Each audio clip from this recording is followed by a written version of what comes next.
Hello viewers, hope you are well everyone, and from Social Unlimited YouTube channel again. Welcome back. Today I am going to show you how could you block your USB access on your laptop computer. So first of all, you have to go start and type here or even run. After that, here appear run application. Here you have to type gpedit.msc, then press OK. After that, a window will appear. I'm just waiting. Here, this is the group policy window in computer Windows.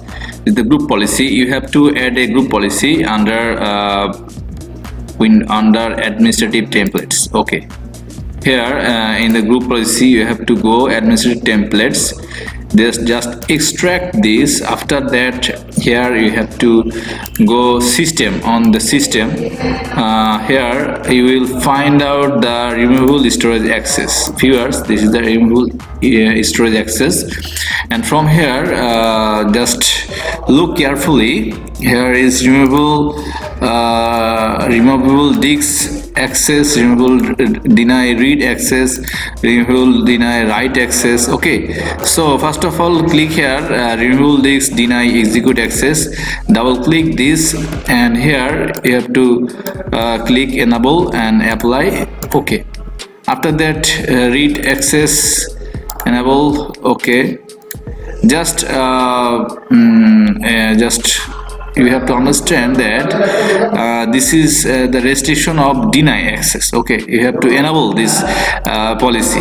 Just double click here and enable this and press OK, and all removable storage classes deny all access.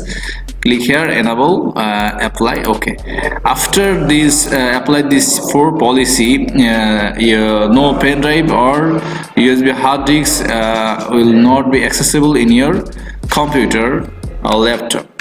So this is the policy of USB block access, and if you want to unlock, you have to again go here and double click here, not configure, press OK, apply. Then again here not configuration, you have to just change the policy not configure, and after that not configuration, again your computer will again access your USB access.